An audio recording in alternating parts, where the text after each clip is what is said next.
Hello, beautiful people.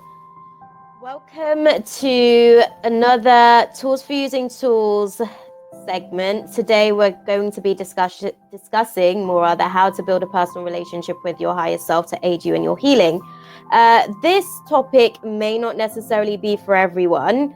I do understand that everyone's perception of their relationship with God is different and individual, hence why it is a personal relationship building process. But the intention of this particular podcast is to be able to give us an opportunity to just start an open dialogue of some of the tools that we share, some of the tools that we actually utilize during the process of navigating through some of our own healing, utilizing our God spirit within. So let the games begin, guys. Right, everyone. So today's segment, as I mentioned, is just to sort of give us a brief insight into how I particularly utilize my God spirit within to be able to navigate through the process of some of the healing, I guess, that effectively does need to take place. When I speak about, it's very difficult for a lot of people to gain perspective of what I mean when I say the God spirit within, because I think for the most part, if you are a part of really, really deeply invested in organized religion, you probably have a perception of something outside of yourself that is assisting you with the process of your manifestation, which is partially true, but that's not the entire, I guess, outline of the situation. To consider that God created us in his own image is to say that God is a part of our buildup. God is a part of our DNA. There's actually scientifically proven to be the case. There's a part of our genetic makeup that is unexplainable, and that is actually considered to be the God code. So I can't make this stuff up, guys. It's literally just science. And as I explained to you guys last time, science is pretty much the actual language of God. So it kind of explains what God does. It's kind of like how we utilize chemistry to be able to outline the process of how things kind of work in terms of interactional triggers. Even for us, when we go through being triggered in situations by individuals and circumstances, we're actually chemically triggered. We go through a process of certain hormones being released, and that's pretty much what we mean when we say chemical triggers. They are hormones that are released within the body. And in those types of situations, it's a process of navigating our way through those, I guess, warning signs, because that's really what they are. They're warning signs. Our body is trying to tell us something. Our avatar is trying to tell us something about its experience of the circumstances that we're going through. And it really is a case of just giving us an opportunity to maybe do a little bit better moving forward.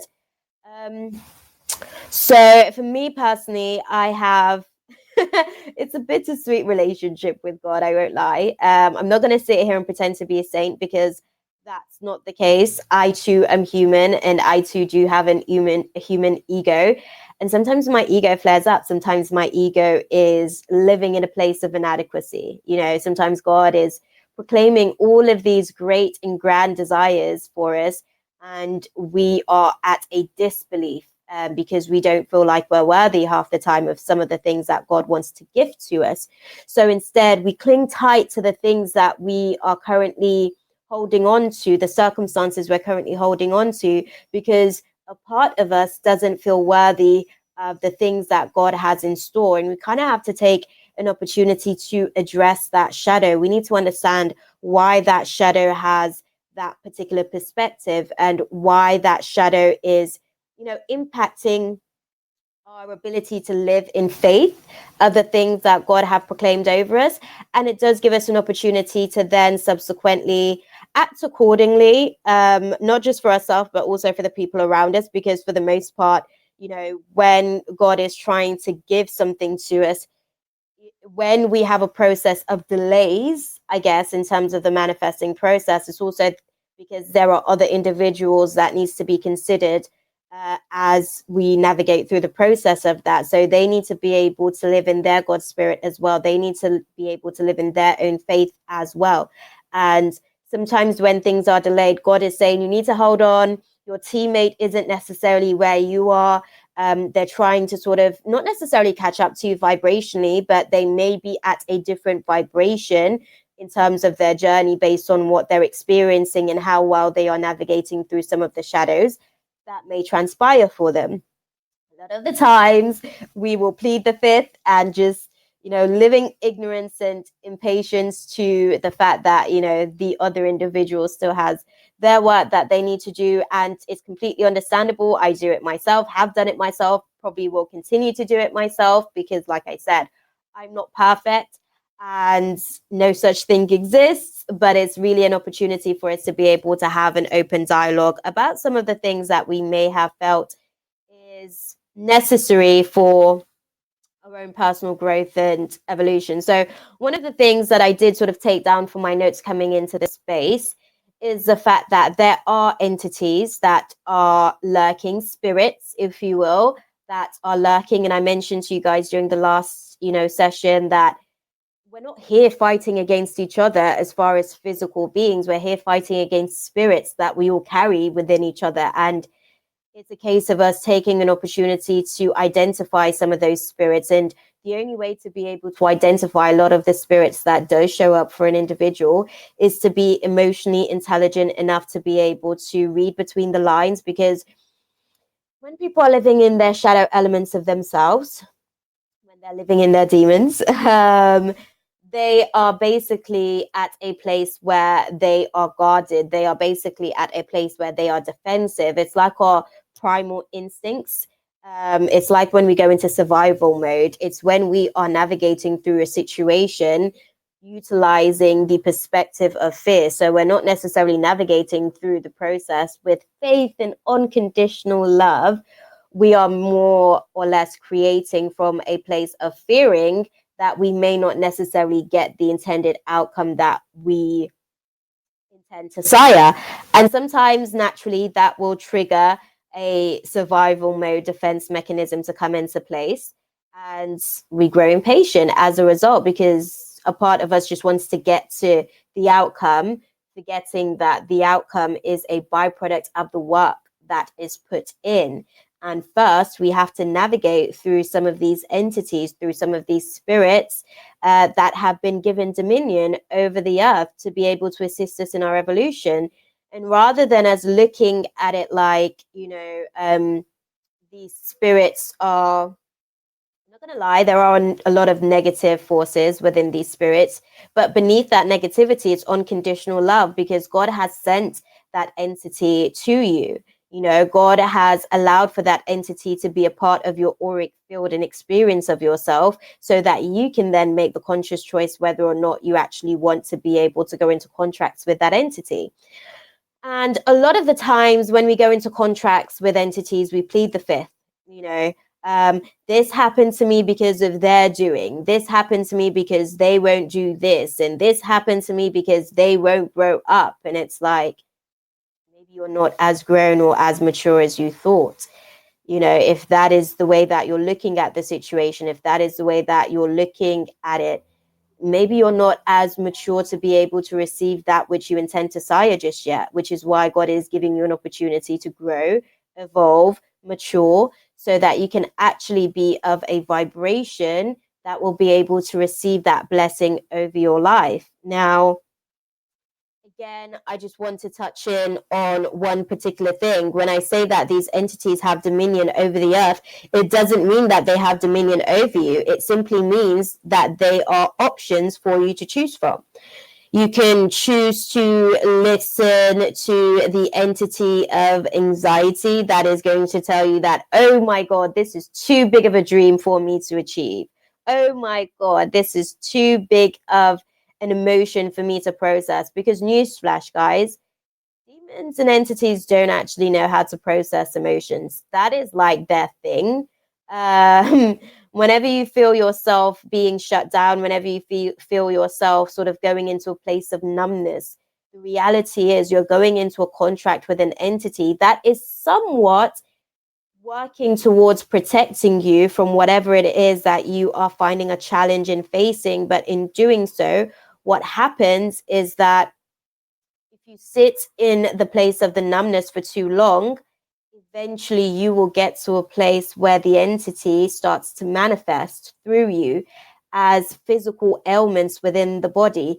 Now, the entities fail to mention when they tie you into a contract that, by the way, if you hold on to this vibration of anxiety and depression for long enough, you will manifest an illness. They simply just say to you, you don't ever have to feel like this again. And it's an ego thought, by the way. That's how these entities attach themselves to us. They attach themselves to us through our ego. And with those types of situations, once we have gone into a contract, we feel helpless. We feel like we can't get out of the contract. We feel as though we can't make a decision that we have made again, because we're now going into a new contract with the spirit of guilt. We have to kind of subsequently understand how one contract will lead us into another contract and another contract and another.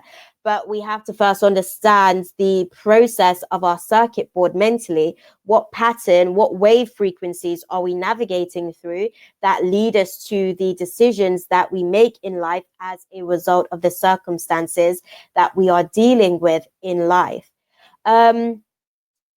Sometimes when I want to speak about, because I noted three particular entities that I want to speak about, because these entities are very, very prominent in today's society.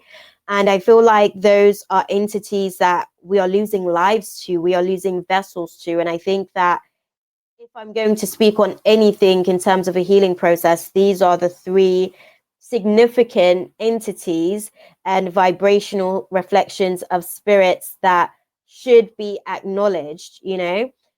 So the three spirits that I'm deciding to discuss today is depression, which is very much a big one in today's society, suicidal thoughts, because that is very real.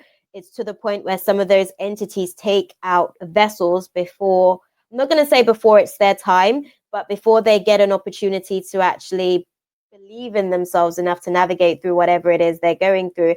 Hello, Seda. Welcome to the space, beloved.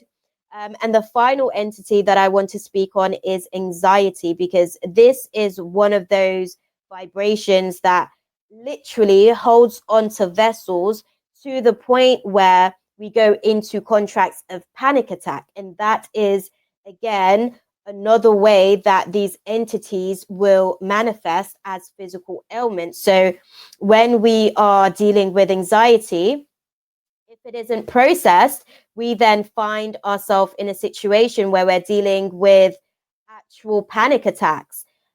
When we're going through panic attacks, basically that's because there's something going on in our heart chakra. Okay. And our heart is telling us that there's a situation potentially that we are fearful of. There's a potential for us to actually grow here, but there might be a disbelief within ourselves. And then anxiety has cropped up. And anxiety is a formulative chemical trigger through stress. So first we feel stressed by the situation. Anxiety is then triggered as a result. And then we sort of circulate in that space until we go into full-blown panic mode, because our avatar is now dealing with scattered energy. Our energy is all over the place because of our disbelief in ourselves at that point. I just want to touch in on what's going on in terms of the actual chakras when we're navigating through anxiety in particular, because I feel like that's a really, really common one in today's society. I think even for myself doing stuff like this, I actually used to have a fear of public speaking. So it's interesting that I'm sort of like forced to be into, I guess, the limelight, if you will. But I felt like it was necessary to bring up this particular entity because the crown chakra is one of the most significant chakras that are being impacted by our anxiety. Now, the crown chakra is where we get our self-realizations. That's where we get our downloads, right? And sometimes when we're not collectively receiving the download that God is sitting with us in this space as a vessel, we are actually containing the spirit of God within ourselves. And with that, it's giving us an opportunity to be able to navigate through the process and work through some of the stuff that would actually help us to be able to navigate our way out of the situation. But because we're not coming to those self-realizations that, you know what, maybe I do actually have this. Maybe it's not as big as I thought that it was. Maybe I'm not as small as I thought that I was. And when those types of interactions kind of shows up for us, it really is God just giving you an opportunity to sort of show you, look, this is how much I believe in you. This is how much I think that you have the capacity to evolve and grow. This is how much I think that you are an amazingly divine being. But sometimes we turn around and we say to ourselves, we say to God, you know, I don't know if I'm capable of what you say that, you know, is rightfully mine. I don't think that I'm worthy. I don't feel that I'm deserving. And as a result, this anxiety is actually overwhelmingly taking over my vessel, and I don't know how to navigate through that. What I would say is honesty is key. When you feel these types of vibrations, when you feel these chemically induced expressions and spirits within yourself, like anxiety, it's important to just own that. If you say to yourself in that moment, oh my God, like I'm really actually anxious about this situation, guess what? The entity of anxiety then doesn't need to speak on your behalf. It doesn't then have to hold you in contracts of feeling that you are less than capable of the situation that has been put on your plate to give you an opportunity to grow, to evolve. You know, another actual chakra that's being impacted when we go through anxiety, other than the crown and heart chakra, are the third eye, the throat chakra, and also the nasal chakra. So why I mentioned speaking about what you feel in that moment is because sometimes when we're anxious, we don't actually want to say, do you know what, this situation is actually making me very, very anxious. We're too proud. We sit in our pride, and then our pride becomes, it makes us our own worst enemy at that point, basically. And like I mentioned, those are some of the things that we have difficulty in processing, which is why I mentioned the entity of anxiety does not know how to process emotions. So if you can sit in that space and own the fact that you are anxious, guess what? That entity of anxiety instantly dissipates. Now you have basically let that entity know that you don't need to go into a contract with it because you've got this. And even though you know you're anxious, you are going to utilize your tools to be able to navigate through the process of whatever it is that you're going through before you get to that place where you're in the contract of anxiety for too long, to the point where you're now having panic attacks. Like, panic attacks happen when the heart chakra is seriously being impacted by the entity of anxiety. What do I mean by that? I mean, your heart is literally, when you go into a place of anxiety, if you notice, your breathing actually changes. And your breathing is actually how can I put it? It's a physical manifestation of your circular motion of where your heart and your blood pressure is pumping the blood to your veins, and how it's actually, because you hear them say, when you go to hospitals, a lot of the times you might even see it on TV, where they say, oh, the blood pressure is decreasing, the heart rate's decreasing. Well, that's essentially what's happening when you are in contracts with the entity of anxiety. The heart rate's actually increasing, the blood pressure is actually increasing, because what's happening in that space is that you are overwhelmed. You are overwhelmed, beloved, and it is perfectly natural to be overwhelmed by certain experiences that we face in life.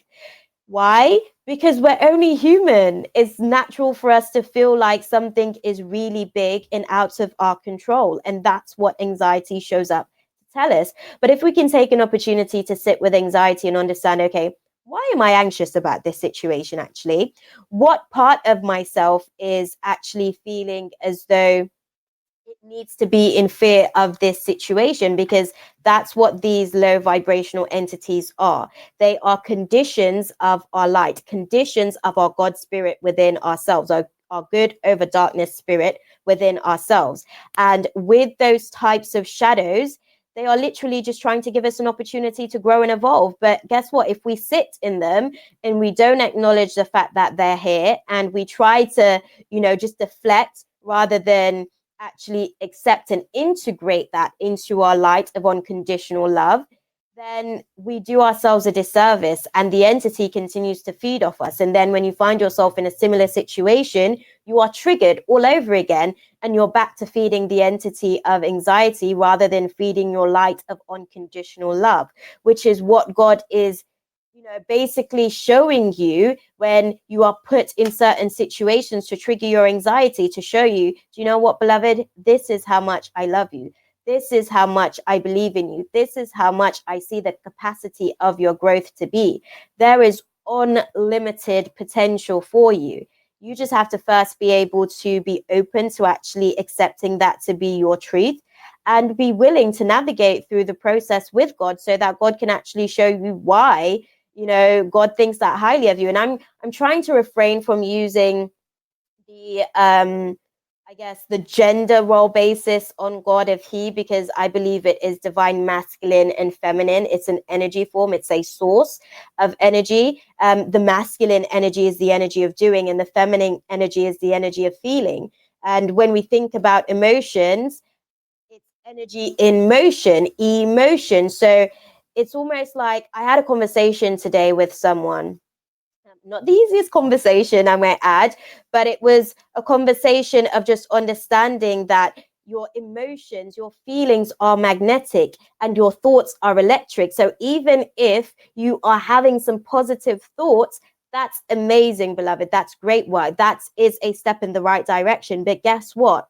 If you do not believe those thoughts and your emotional reflection of yourself is still in that same low of vibrational reflection of what you are actually feeling, you are going to call more of what you're feeling to you, because your emotions are magnetic. And that is the energetic signature that the universe is reading of you. That's what the universe understands to be your auric field. Whatever you feel is what's permeating out into the world as a result. And then the universe is going to say, okay, I see you trying to be positive mentally, but you're just sending wave frequencies out there of new thoughts that you'd like to manifest to. So it's great because you're creating new timelines of positive experiences for yourself. But unless your emotions are a like for like reflection of what you're actually feeling, you're not going to get what it is that you're intending to manifest in this space. It's going to take you a while to actually catch up to that place on your timeline. Why? Because your vibration is saying that I don't believe the things that I'm thinking. I don't actually feel what I'm thinking. I'd like to, but I'm not quite there yet, and that is okay. I think it's important. The biggest thing that I would say on any of these given, I guess, entities and going into contracts with these entities is that they serve a purpose for us, absolutely, which is why, God gave Shaitan, the devil, Satan, whatever you want to call it, dominion over our experiences so that we can gain an opportunity to actually grow. And sometimes we have to go and navigate through the shadows to be able to find the light within ourselves. Sometimes the only way that we are going to understand the magnitude of our light is to be able to sit within the darkness of ourselves so that we can understand just how bright our light is. And the shadow aspects of our light is actually just a part of ourselves that hasn't been integrated into our light within ourselves. It's just a part of ourselves that hasn't actually been acknowledged to be integrated into the light of unconditional love within ourselves. And if we can actually take an opportunity to acknowledge that shadow and give it an opportunity to grow and mature, because that's what it is. It's not quite mature enough to be able to live in the fullness of our light. It's not quite mature enough to be able to live in the capacity of our light of unconditional love. And as a result, it just kind of dissipates because we're not giving it an opportunity to grow. And the actual shadow becomes bigger and bigger and bigger as we build on circumstances to the actual shadow. Our contract with the actual entity grows. Our contract with the actual entity becomes deeper within ourselves. I'll tell you. So when I speak about the entity of depression, there are a lot of women out here that are suffering with postpartum depression. Why? Because they are now having to be responsible for another life outside of themselves. And there's a part of them that questions how well they have actually navigated through their own lives, whether or not they're actually capable of being responsible for this life, because it comes with a lot of challenges. Being a parent is not an easy job, which is why I would definitely recommend anyone that is considering becoming a parent, because there's people that plan, their pregnancies and plan that family lifestyle for themselves. And for those people, I will definitely recommend to you, take the time necessary for you to be able to heal from your own shadows. Hello, Kipper Socks. Lovely to have you back in the space again. I don't know if you're at work today listening in again, but nice to have you in the space. I was actually speaking about postpartum depression and how we can navigate through that process. But it really is just something that stems from the fact that people haven't taken the time to work through their own shadows, work through their own wounds that they actually dealt with as children. And now they have the responsibility of this life. So they don't even have the luxury of being able to have the time to work on their wounds, to work on their healing, to work on their self-care, to be able to navigate their way through their healing. And that is depressing. That is depressing as heaven. Okay. Correct me if I'm wrong. If you don't have the time to go through your healing process, it means that your healing is actually subdued. And when you go through that place where you are actually you're going through the entity of depression or navigating through the shadow of depression, again, it is because you are resistant to certain circumstances that are showing up in your life. And that's okay. It's okay to feel resistant to the changes that are happening for you, because it feels sometimes like those changes are happening to you. And sometimes we can fall into victim mentality with that type of situation, which is why the entity of depression will show up and say to you, let me take over from here, beloved. You feel a resistance to this amazing change, this abundant blessing that God is trying to give you. Let me take over from here. And you know what?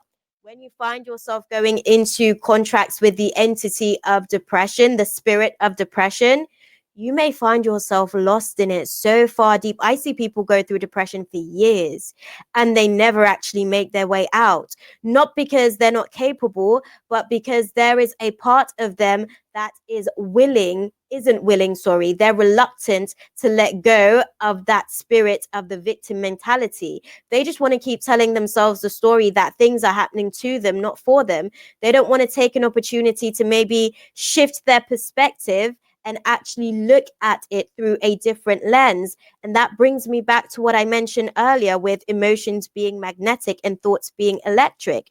If our emotions are magnetically saying that we are depressed, guess what? We are going to draw more circumstances that we are resistant to us, to further take us into that low vibrational reflection of depression. Why? Because that is the vibration, that is the frequency that we are permeating out into the universe. And the universe is just going around saying, okay, you're on that vibrational wave, right? So this is a circumstances that I think would be absolutely suitable, because let's not forget, like attracts like. So when we're telling ourselves this story that our life is happening to us, not for us, that is the biggest disservice that we could ever do to ourselves, because we then take away our power in that moment. We're basically saying that I am powerless to this experience that I have created for myself based on my emotional, energetic reflection. And a lot of the times, we don't like to take accountability. I'm not going to say that I don't know why. I do partially understand why, because our ego is very prideful. And sometimes when we take accountability, it feels like we're saying that it's okay for another person to do something to us. And that's not the truth. That's, again, looking at an opportunity to break through your barriers of your shadows from a poverty consciousness perspective, a lack perspective. Instead, what I would welcome a person to do is to actually look at the situation and say, do you know what? I understand how I created this situation for myself.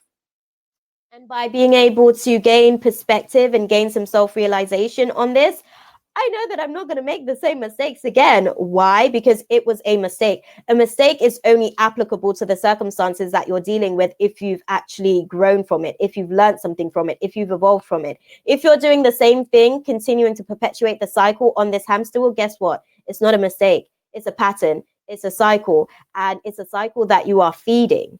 You have to actually make a conscious choice to want to do better for yourself. And with that desire to want to do better for yourself, you can actually give yourself an opportunity to navigate through the challenges of actually doing better for yourself. Because when I mentioned about the postpartum depression, for people that don't take the time to actually work through their shadows, it is still a part of their DNA, and they pass on that genetic code to their children.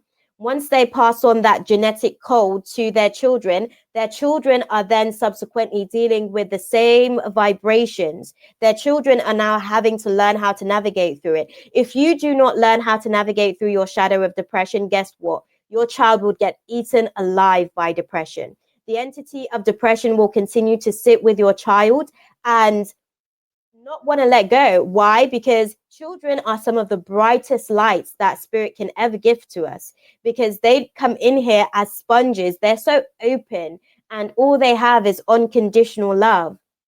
But a lot of the times, even for parents, they don't want to take accountability for the things that they have done. They don't want to take accountability for the part that they have played in the downfall of their children's experiences. And we spoke last week about narcissism syndrome. A lot of the times we're dealing with narcissistic parents that feels as though what they want to tell themselves about our experiences of them are more important than what we have to say about our actual authentic experience of them. And guess what? That continues to hinder a person's growth, because outside of just depression, that person, that child now has to battle with anxiety. They're not even comfortable enough having to go and have that conversation with that parent. Why? Because they know that they're going to get shut down. So now they're anxious. They're having all of these chemical, hormonal triggers inside of their body telling them that this is going to be a conversation that is just not going to go well. And guess what? You get what you expect, because that is your vibration going into the space, because you haven't taken an opportunity to own your power in the space. You are probably going to get that kind of outcome. You're probably going to get that kind of situation where your parent just completely shuts you down. And because you haven't prepared yourself for the potential of them shutting you down, you don't know where to go from there. Now you're depressed about the situation. Now you've tied yourself into another contract with another entity of a lower vibrational reflection of yourself. And I want to put it across, we are not these actual entities. These are just spirits that utilize us to be able to actually, one, show us something about ourselves, and two, give themselves an opportunity to create through a vessel, because without us, they're unemployed.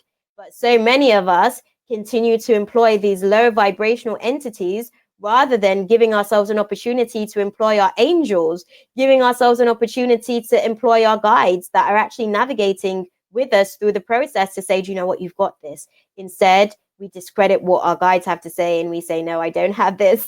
I don't think that I'm capable of this, because this is a challenge that's far too great for me. This is a challenge that's far too big for me. And I'm comfortable just sitting in the comfort of my nothingness at the minute, because that's what I feel that I'm worthy of. And your guides literally sat there saying to you, do you know what? You are so much greater than you could ever imagine. But you have to be willing. You have to be willing to accept that as your truth. You have to be willing to accept that as a true reflection of yourself for you to be able to become that vibration. If you don't believe it, you won't achieve it. It's that simple. Because even if you are thinking it, even if it's a thought, guess what? You are going to continue to navigate through the process of the timeline of that thought until you are a vibrational reflection of that thought. And that thought is now in belief state. You are now believing that thought. You are now living in the vibration of that thought, versus you just telling yourself that, okay, one day it's possible. One day I might make this situation a non-factor in my life. Do you believe it? Or do you just feel as though it is something that you may one day be capable of? Because today may very well be your one day. It just depends on how you choose to look at the situation. If you are discrediting the value of your power, you will continue to navigate through the process feeling as though you are powerless to the circumstances that shows up in your life to give you an opportunity to get better, to get wiser, to get stronger. Knowledge is one thing. When you know something, it doesn't necessarily mean that you actually do better, because a lot of us, even though we know better with certain situations, we still do a lot of stupid stuff. Why? Because we have misplaced loyalty. Now, that's where wisdom comes in. The wisdom is that you realize that you have misplaced loyalty, where you will put other people's feelings before your own. And when you are navigating with the conscious awareness that you are willing sometimes to put other people's feelings before your own, it gives you an opportunity then to make a conscious decision how you navigate through the process. You don't have to put their feelings before your own. You can actually take an opportunity to say, oh, this is very uncomfortable for my avatar. My body's trying to tell me something here. I'm having all of these chemical triggers and all of these hormonal imbalances that are happening within my avatar. What is this trying to tell me? Well, beloved, your avatar is trying to tell you that you are uncomfortable with this situation. And if you do not speak up, speak out for yourself, eventually that discomfort will become dis-ease. Eventually, that contract that you have with that entity is going to manifest an ailment within your vessel. And if we hold on to certain low vibrational, spirits and entities, or contracts with these low vibrational entities for long enough, we will form illnesses within ourselves. Somebody that holds on to resentment for far too long, guess what? They are going to have issues with their heart. Why? Because their heart is overloaded. They're carrying so much baggage, they don't know how to forgive. Forgiveness is not for the other person, it is for yourself. It is so that you can lighten the load that you carry on your heart. It is so that you can lighten the crosses that you carry upon your heart. And by doing so, you make the process a lot easier for yourself moving forward. You then don't have to sit in that space carrying all of these feelings of resentment towards a person because of how they showed up in your experience. The reality is we're all villains in each other's experience and stories. You may be a villain to someone's story today, and they may be a villain to your story tomorrow. That's just the way that it works. Sometimes, if I even go back to scripture, Jesus's best friend sold him for 30 pieces of silver. But he was okay. He knew what was to come, and he was okay with it, because he was like, that is your purpose in my experience. And if I do not get to have this part of my experience, so many healings, so many lives of so many people to come will actually be hindered. And I understand there's a part of me that is going to feel the ultimate betrayal by you actually taking this act, but I've already forgiven you. Not because I have to, but because I choose to, because I understand that this is a part of my growth. This is a part of my ascension. This is a part of my personal development. So sometimes I've even had a discussion with someone back and forth on social media where they were saying, forgiveness is disassociating yourself. Yes, it is. It's disassociating yourself from the spirit of resentment. You're no longer staying in contracts with the spirit of resentment, because you realize that you have a higher perspective. You realize that you have a higher consciousness within yourself, and you want to give that part of yourself an opportunity to be actualized in your experience. And there is nothing wrong with that. It is the most beautiful gift that you can give to yourself. Why? Because when you get to another place where somebody else in your experience will show up as the villain that betrays you, you already have tools. You already know that, okay, I'm capable of forgiving. This might be a much bigger situation for me to give, admittedly, for me to forgive. It's a much bigger situation, but you know what? I'm going to take it one step at a time. And the biggest recommendation that I can sort of put across to anyone is take your time for your healing. Do not rush yourself. Do not tell yourself that you have to get over it today. You have to get over it because if you don't get over it today, who knows what's going to happen tomorrow. If you do that, guess what, beloved? You will continue to perpetuate this cycle and you will continue to draw more of the experiences for you to be resentful for. Why? Because you have not properly alchemized that vibration of resentment within yourself. You are still carrying contracts with that spirit of resentment. And when you do stuff like that, you continue to just make it bigger and bigger for yourself.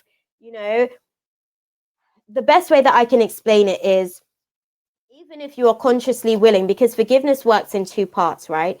Even if you are consciously willing to forgive the person for their transgressions against you, there is a part of yourself that isn't. And you have to honor both aspects of those parts of yourself.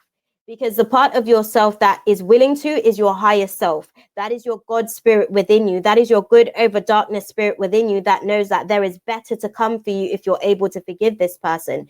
But there's a part of yourself that is still stuck reliving the story of the experience over and over and over again. It is stuck in that dimension of your experience, continuing to perpetuate the cycle of that story. And you have to honor that. You have to give that part of yourself an opportunity to be heard. You have to sit with it and give that experience an opportunity to be rationalized. Why? Because if you go through left brain processing, which is the logical reason for me to forgive this person is because I love them. Guess what, beloved? That is going to get you nowhere fast. Because even though you love someone, that is not enough for that person to respect you.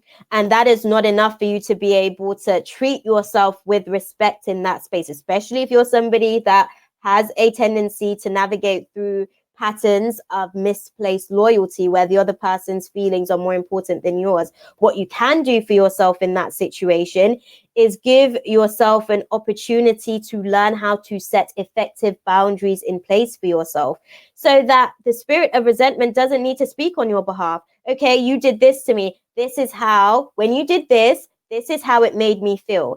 And this is why I'm having difficulties forgiving you with the situation at the minute. Be completely honest. Own that. Be authentic about it. Because guess what? When you give yourself an opportunity to have those types of dialogues with people, they can respect your boundaries more. They can actually learn how to love you by you dictating what the values of your love looks like. And sometimes a lot of us do not know our worth. So we don't know how to teach people how to value our love. People just come in and take our love, and we're like, okay, that's fine. And they never have to earn it a day in their lives. But what purpose does that serve for you to continue to lower your value at the expense of somebody else mistreating you as a result of you not placing effective boundaries in place for yourself? When the situations show up where they have disappointed you, mistreated you, acted in their lower vibrational reflections of themselves, God is saying to you, this is a perfect opportunity for you to have that conversation that you were meant to have 3 months ago. But if you continue to go into that space and say, do you know what, I don't feel like now is the time. If you continue to make excuses basically as to why the right time is not the present time, you will continue to tell this person it's okay to do exactly the same thing to you that they did 3 months ago. Why? Because they know no differently. You have basically continued to perpetuate the same cycle. They've apologized, but they haven't learned anything from the situation. They're apologizing to make themselves feel better. Newsflash, people do it all the time. They apologize so that they don't have to continue to carry the guilt that they feel on their heart about their mistreatment of you. But if you do not take an opportunity to actually speak your own truth, give yourself an opportunity to speak your own frustrations with the situation, you will continue to find yourself in exactly the same circumstances time and time again. And guess what? You start to build self-hate. You start to build self-hate. And people, when we get to that place of self-hate, that is worse than actually not acknowledging our value, because then there is no value to us. There is nothing that anybody can do to make us feel the love for ourselves. To be able to have misplaced loyalty stems from a place of somewhat, to a certain extent, a lack of self-love. first we have to identify what self-love looks like for us, because we're teaching people how to love us. And if we do not know what it takes for them to love us, they don't know how to earn our loves. And reality is, we don't all speak the same love language. So if a person is more affectionate than the other person and their love language is affection, guess what? They need to be able to vocalize, okay, I didn't really appreciate the fact that you basically sort of you were, separated from me in this situation, or you came home the other day and you didn't even give me a hug, you didn't acknowledge me. That made me feel less than. And it's not making somebody else responsible for your feelings, but it's just acknowledging your feelings and taking accountability for your feelings so that they understand. Now, when they show up again, the next time that may happen, because you've actually taken an opportunity to vocalize that, you may not necessarily deal with it in the same way. You may not necessarily feel like it's personal the next time, because guess what? You've had that open dialogue. They've explained to you, it wasn't you, beloved. It was all me entirely. I had a really crappy day that day, and I just didn't want to bring that energy to your space. So I just didn't want to, give you a hug whilst I was still living in that vibration. The next time you won't take it so personally. The next time you won't take it as a personal attack on you, because they're here having their own experiences of themselves. And some of that experience may not be the most positive on any given day. This week, we're going to be going through a major transformation, by the way, guys, which is why I've decided to do a podcast on this particular subject, because there's going to be so many different entities, so many different negative spirits that are going to be triggered by this week's transit of the moon. I spoke to you guys last time where I mentioned that I do astrology as well. Today, between yesterday and today, we've been navigating through the spirits of hatred, impatience, cruelty. Those are the spirits we've been navigating through yesterday and today, and we're going to continue to navigate through those spirits tomorrow as well. Thursday and Friday, we're going to have to learn how to navigate through our worry and anxiety. Friday, we're going to have to learn how to navigate through our fear-based perspectives. And guess what? On Saturday and Sunday, again, we're still dealing with fear-based perspectives. So we have to be consciously aware of how we're navigating through these processes. Why? Because there are astrological transits that will trigger the release of certain spirits. And those spirits are here to give us an opportunity to grow. But because we're busy just living in the spirits and going deeper and deeper into our contracts with these entities, we're not giving ourselves an opportunity to actually do the growing that is necessary for us to be able to move to that next step. We get so comfortable when we're in situations, and I want to say this as well. I see a lot of people that don't want to honor their journey or don't want to honor their growth out of fear that they're going to leave certain people behind. Guess what? That's inevitable. You shouldn't have to dim your light for somebody else just because they're not willing to work on themselves in the same capacity that you are.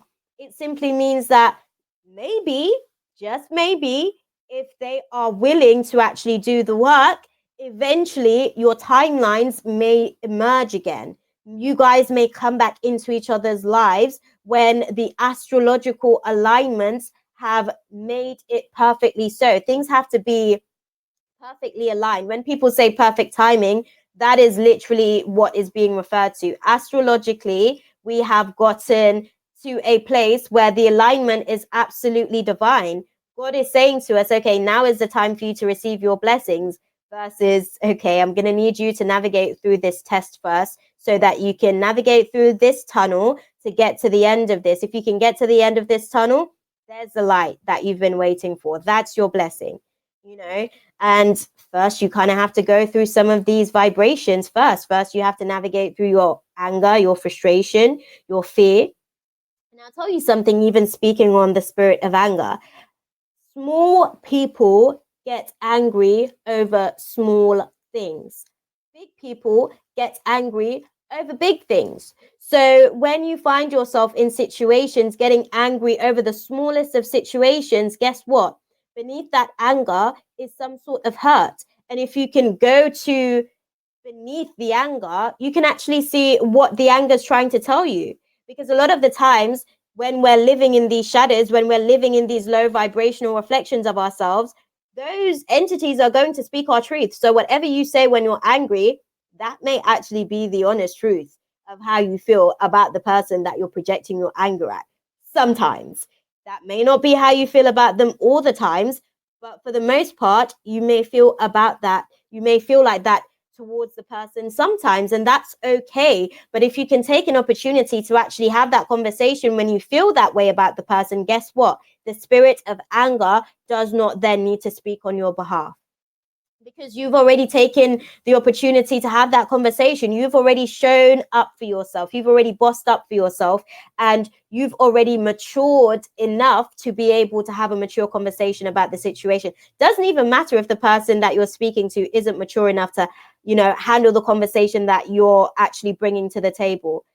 It does not matter. That is an easy excuse to make, because guess what? There is at least one mature person in this open dialogue dynamic. So that should be enough to create a change in the situation. As long as you're not going into the space to make this person feel how you feel, and you're actually just taking an opportunity to give them an understanding, or maybe even an understanding of how you feel. The difference between an understanding is that this person can see where you're coming from.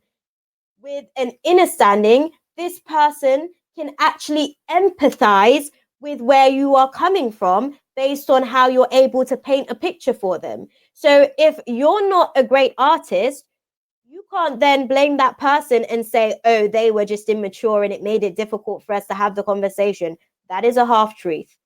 The reality is, you were a shabby artist. You weren't able to paint the picture in a way that gave them an opportunity to gain an understanding. You were too busy trying to make them feel how you feel, rather than giving them an opportunity to empathize with how you felt with the situation. What I would say is, if you can take a step back and come out of your feelings for a moment, it will actually give you an opportunity to be able to actually speak not in your feelings, but from your feelings, because those feelings are very real. It is a very real part of your experience. We're actually here to learn how to become better people through relationships. And the way that we might actually feel about ourselves may not be a person's experience of us. And those may be some of the difficulties. A lot of the times we're not open to constructive criticism because we're like, oh my God, like, I'm amazing. I've grown so much. I don't need to do any more growing. And that's not the truth, because if that was the case, why are you still here? Why are you still present in your vessel? Clearly, there's still some more growing to do. So if you can actually take an opportunity to honor your tendency to be human, your human nature about yourself, it will give the other person an opportunity to be open to what you have to say. So they don't necessarily feel like they're being patronized. They don't necessarily feel like they're being told off, and they don't have to then go into defense mode. Because guess what? When you are actually trying to make a person feel how you feel, they are going to feel defensive. They are actually going to put a wall up, and nothing that you say in that moment is going to get through to them. Why?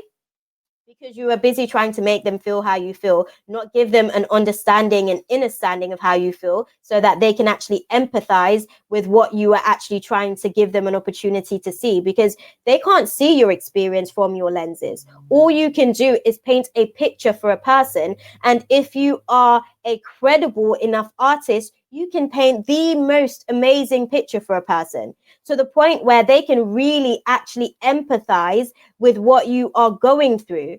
And sympathy and empathy is two completely different things. A lot of the times when we're trying to make a person feel how we feel, that's because we're looking for sympathy, when what we need to be actually doing in that situation is navigating to provide ourselves, okay, with an opportunity to be empathized with in the situation.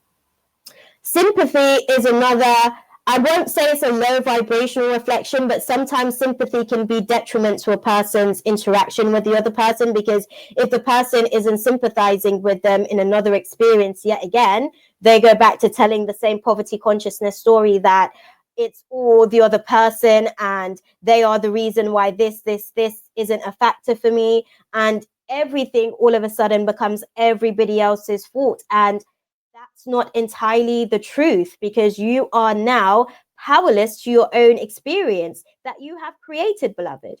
You've created this experience simply based on your emotional signature, because again, your emotions are your energy in motion. It is your vibes, it is your vibration. And this is what the universe is reading when you are manifesting certain experiences into your circumstances.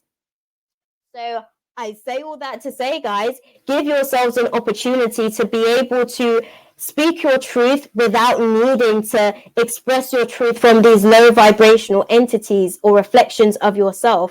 You don't need the spirit of anger to tell a person that what they did the other day made you feel a type of way. Why? Because you honor how you feel. And by honoring how you feel, you understand that your feelings are worth acknowledging. And by acknowledging your feelings, guess what? You give that person an opportunity to learn a little bit more about you, to learn your love language, to learn how to love you. And guess what? You actually start to feel better about yourself. You actually start to feel more like you're living in that vibration of self-love versus speaking about loving yourself. A lot of the times we want to make these big gestures to say that we are living in the vibration of self-love. A simple thing that you can do to show yourself that you are loving yourself is to speak your authentic truth unapologetically. And I don't mean to go out there and be destructive and just say, this is how I feel and you made me feel like this and I'm not going to apologize for it. No, that's not what I mean.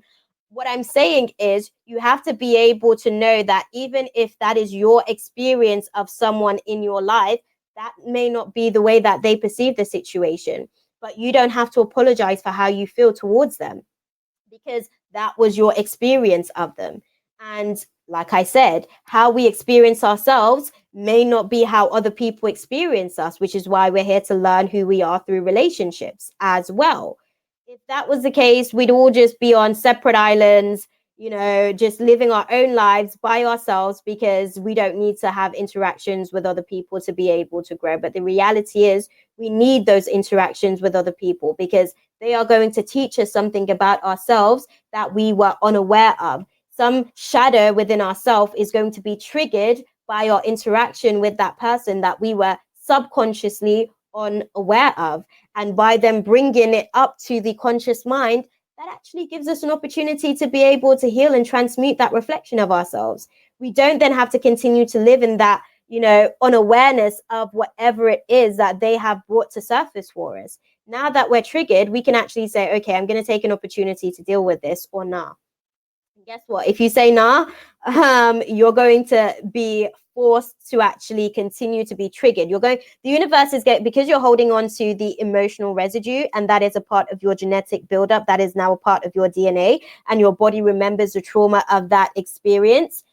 It is going to basically put you in a position where you are forced to actually navigate through the process, because the universe is going to come kicking the door in each and every time. Each and every single time, you are going to be forced to actually show up in the same situation a little bit differently, because the universe wants to see how much you've grown. And that's the reality. You can either choose to go through it or not. And just because you choose not to during that one particular moment doesn't mean that you won't ever have to sort of deal with it again. It will show up. The good book speaks about the fact that the devil sort of shows up in many different masks, and, it's a shapeshifter. The reality is sometimes the same pattern that you thought that you dealt with last week with a person might show up again with a different person, because you're still learning how to navigate through that relationship dynamic. So you may find yourself dealing with a situation with someone in your friendship, and you were able to navigate through that, situation openly, willingly, slightly effortlessly, I want to say. And then that shows up for you in your romantic relationship. But guess what? The other person's feelings becomes more important than your own. you're scared that this person is now all of a sudden not going to love you anymore, or they're going to love you less, and you don't speak up because, again, you've gone back into tying yourself into contracts with misplaced loyalty, where this person's feelings are more important than yours, and your acceptance from this person is more important than you accepting your own self and accepting your own truth. And spirit just is giving you an opportunity to see that. Spirit is giving you an opportunity to grow. Spirit is giving you an opportunity to actually move away from that in your romantic endeavors, just as you've done in your friendships. And I say that because those are some of the challenges that we'll be navigating through this week based on the astrological transits. We're going to be going through navigating through shadows of worry, anxiety, fear, impatience, what else? Cruelty in our partnerships. We're going to be dealing with that in our partnerships. So that will be romantic relationships, our business relationships, and our friendships. So during this time, you may actually find the dynamics of those three key areas and aspects of your life really going through a transformation. Why? Because spirit is asking you to do differently for yourself. And more importantly, your spirit is asking you to do differently for yourself. Not because it's a situation where you need to be able to, again, like I said, seek validation from other people, but because your spirit wants you to know that your feelings matter too. Your feelings do matter, beloved. And if you had a parent that didn't necessarily encourage you to speak up for yourself or speak your feelings, or they were the type of parent that was really living in their own narcissistic tendencies, my apologies, my sincere apologies to you for that, but forgive them, not for yourself, not for them, sorry, but for yourself, so that you can now release their thought pattern over your experience, because that's another thing as well. Other people will basically plant seeds in our subconscious mind. And if we are not careful, we will nurture the seeds that they plant. So, depending on our relationships with our parents, that will pretty much determine our relationships with everybody else in society, to be fair, which is why I continue to come back to it, because it's very, very important.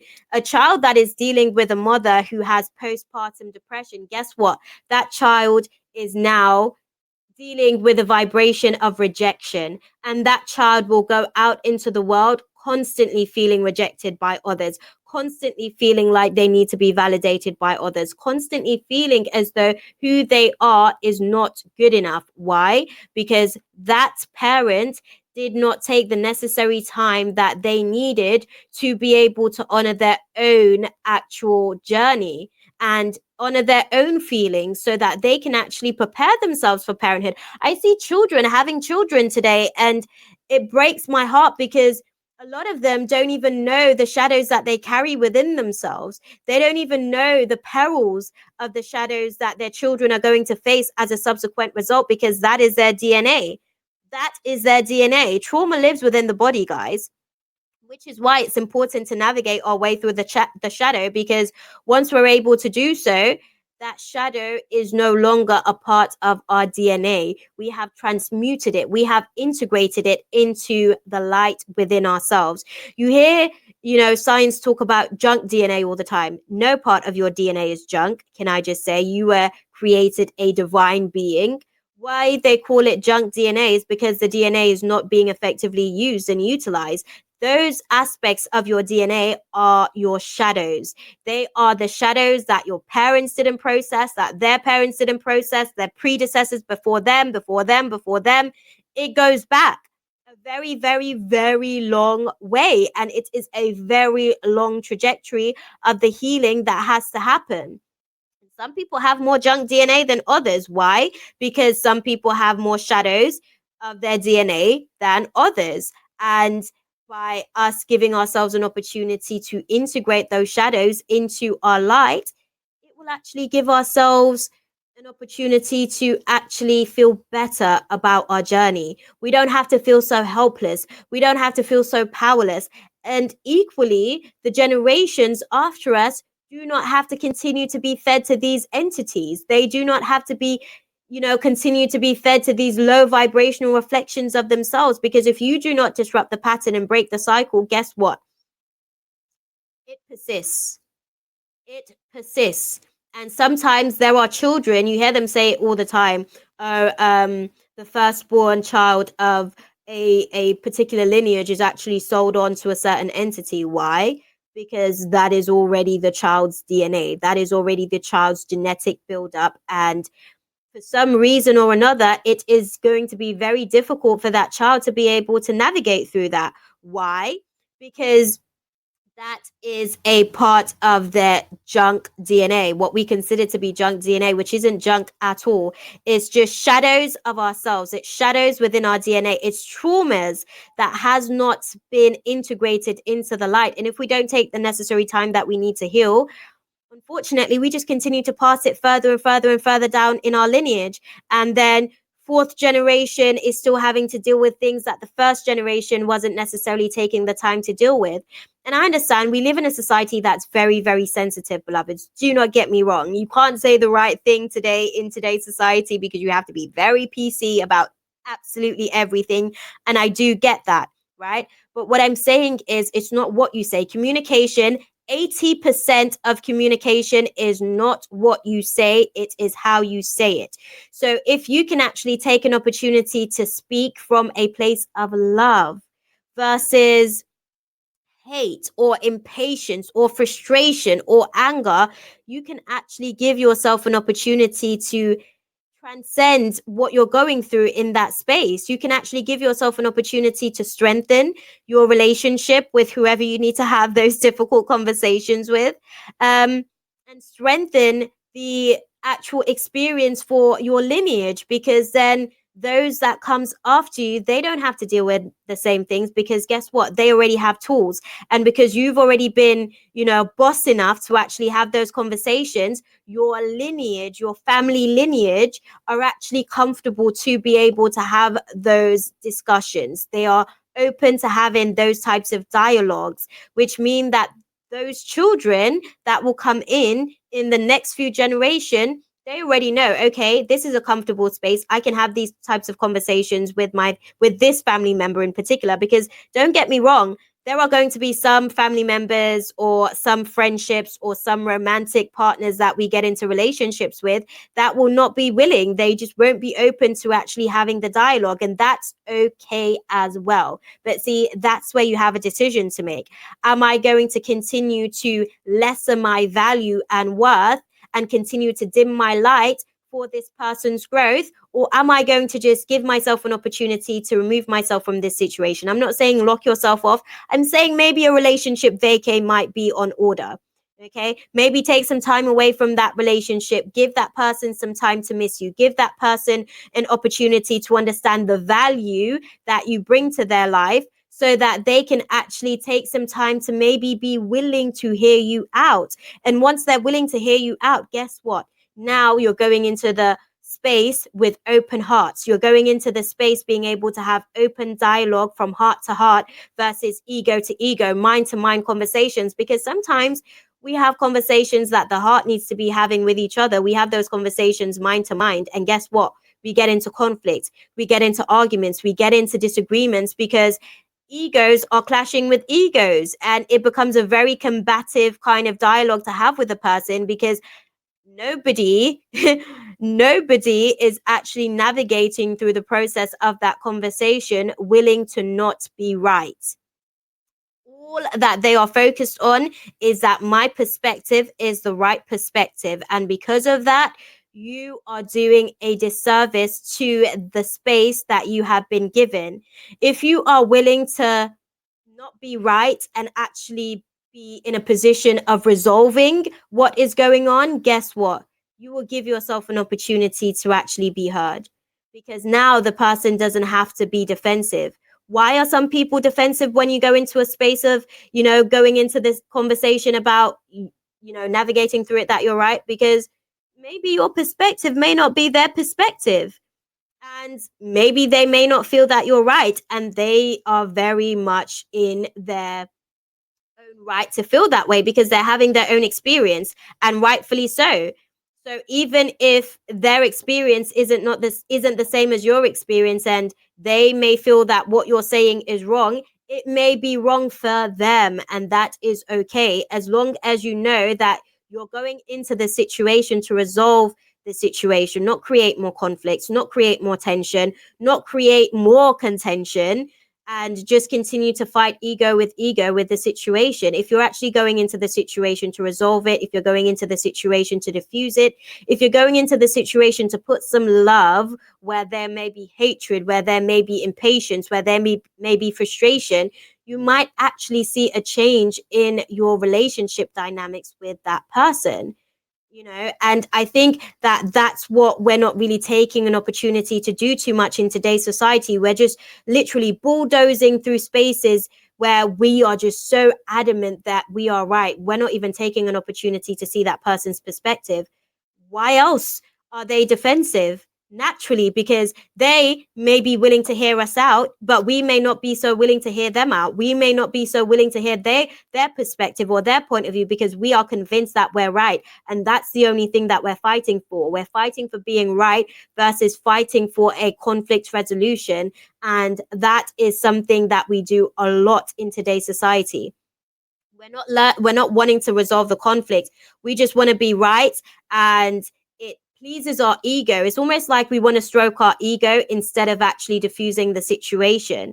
So if you can go into the situation where you are, willing to take some bruises to the ego and give that person an opportunity to equally vocalize and voice their experience of you, guess what? You may actually get some self-realizations. You may actually be able to say, okay, if they've said something, a little tool that I would sort of give, if they've said something that you don't agree with based on your own experience of yourself, ask them, why do they say that? Help me to understand why you say that. That is your experience of me. Give me an actual example. And then if they can give you an example, it may actually unlock something for you where you come to self-realization, where you're like, oh, wow, okay, maybe I do sometimes come across patronizing. I don't mean to. That's not my intention, because that's what happens a lot of the times. We can't see ourselves in the same perspective or through the same lenses that other people see us, because we can only see ourselves through our intentions. And our intentions are, I didn't mean to make you feel that way. So really, you shouldn't feel that way, because that's not what I meant to do to you. But the reality is, your actions made them feel that way, regardless of whether you intended to or not. And that's what you need to honor in the space, because you're now getting an opportunity to grow. You're now getting an opportunity to become a little bit more wiser about how you navigate through certain situations. And if you can be open to actually taking some constructive criticism, oh my God, the growth that you will have is going to be seamless. It will actually feel like overnight progress. I I'm someone, I was always very, very sensitive to criticism, because I felt like a person was basically saying to me that who I am wasn't good enough. And it was like, okay, what I took an opportunity to do is ask questions so that I can gain some perspective, so that I can gain some insight. Okay, what do you mean by that exactly? What could I have done differently in that situation? How could I have been more beneficial to the circumstances that we were trying to navigate through in that situation? We have to ask questions, guys. Sometimes when we get to a place where we feel stuck and instantly we are triggered and we have all of these chemical reactions and our hormones are going off the wire and our egos are now triggered, we have to ask questions to help our ego to actually evolve, to help our ego shift its perspective, to help because the reality is, our ego is actually like very childish. That's the reality. Our ego is, in most cases, our childhood beliefs and perspectives of ourselves. And sometimes we do not want to let those perspectives go. We are so willing to continue to see ourselves through our 3-year-old and our 5 and 7 and 12 and 15-year-old eyes of ourselves. We don't actually take an opportunity to realize, hold on, I'm actually like 10 years has passed. I'm no longer the same person that I was at 15. Maybe I need a new belief system to actually navigate my way through the actual process of things that are to come for me. And that's what having open dialogue and conversations can do.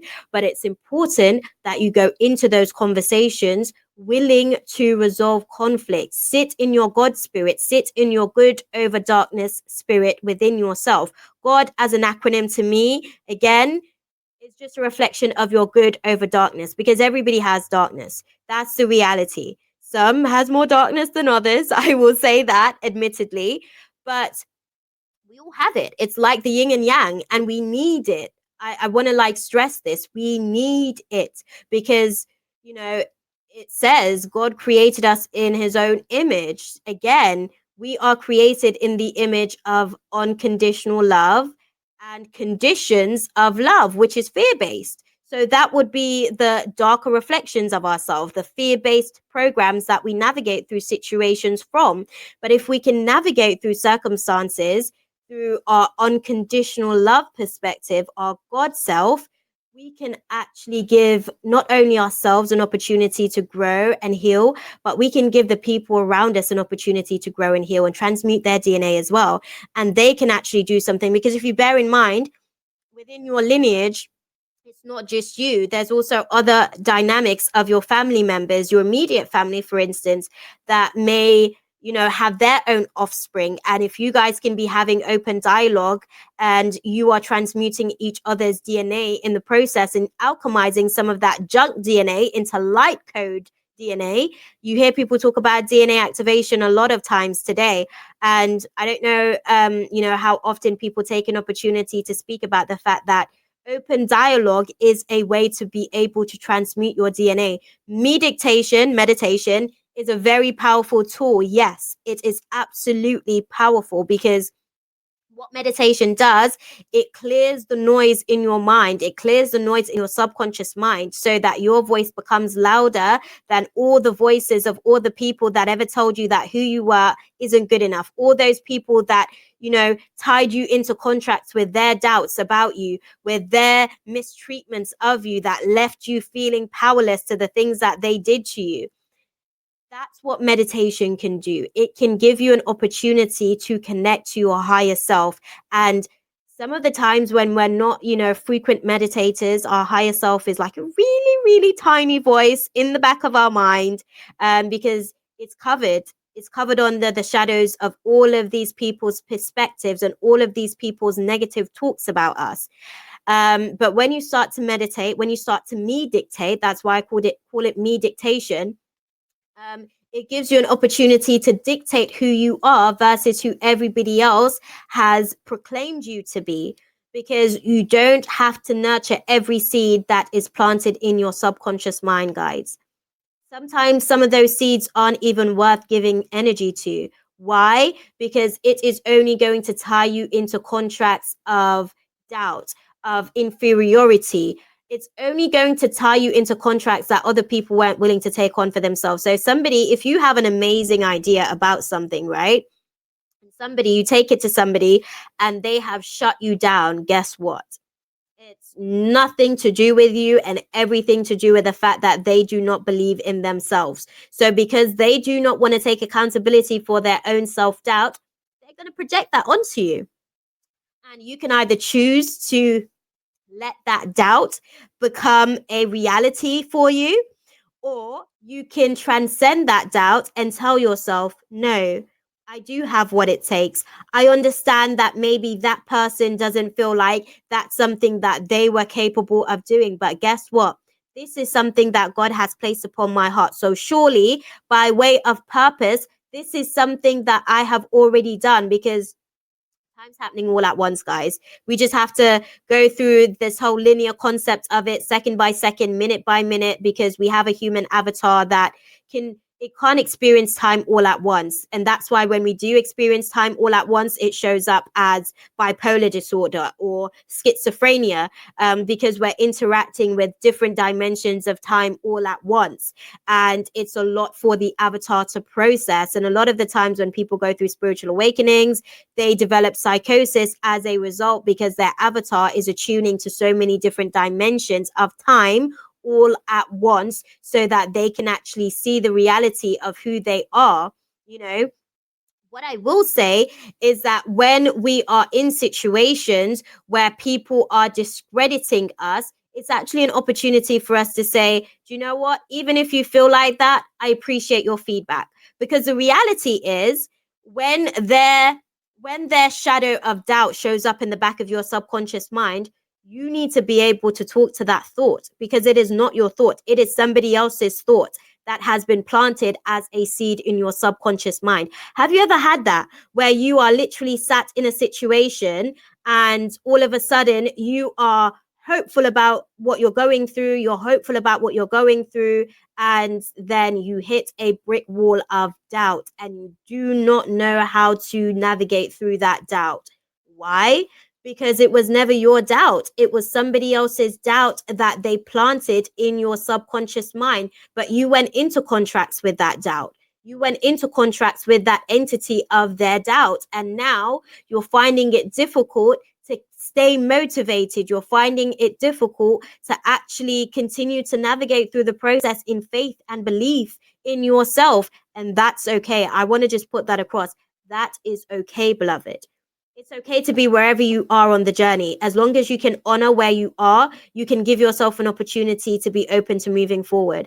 If you just want to dispel that and say to yourself, no, I'm going to be positive today, even though I'm not saying as well, by the way, don't be positive. I'm simply saying that even if you're positive, it doesn't mean that you're going to have positive experiences immediately, simply because thoughts create timelines. Feelings creates experiences. So your feeling is going to magnetically call what you are feeling to you as a like for like reflection. But the positive thought that you're emitting and putting out there into the universe is going to give you an opportunity to manifest that timeline in due time.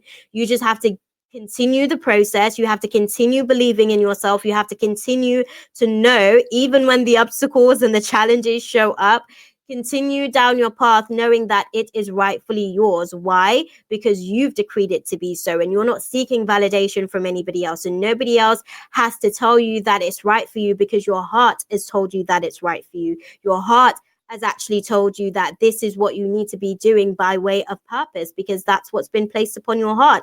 And newsflash, a lot of people are not privy to the nature of your purpose. Why?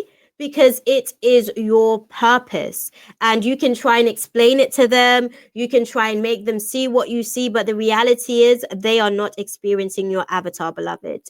So they're not experiencing what's on your heart. All you can do is paint a picture for them and hope that they will believe enough to support you. And if they don't, know that you are all that you need to be able to make that feeling of your purpose a reality. Why? Because it's your purpose. It wasn't their purpose. It's two completely different things. And maybe potentially their purpose is to do exactly what they have done in the situation, which is talk you down about it so that you can become more motivated, so that you can become strengthened by that experience, so that you can become enlightened to exactly how powerful you are to be able to navigate your way through the spells of their doubt. Because when we say things about each other, when we speak negatively, words are spells. We're constantly casting spells over each other. We're constantly saying negative things about each other.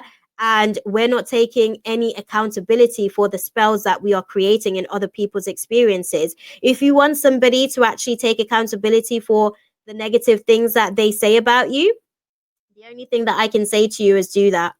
You have to become the vibration of that which you intend to sire, that which you intend to manifest and create in your life. So if you're the type of person that's going to say something negative about a person behind their back and not actually have the cojones enough to be able to say it to their face, guess what? You're going to deal with exactly the same type of people, because those types of people are a like for like vibrational reflection of you.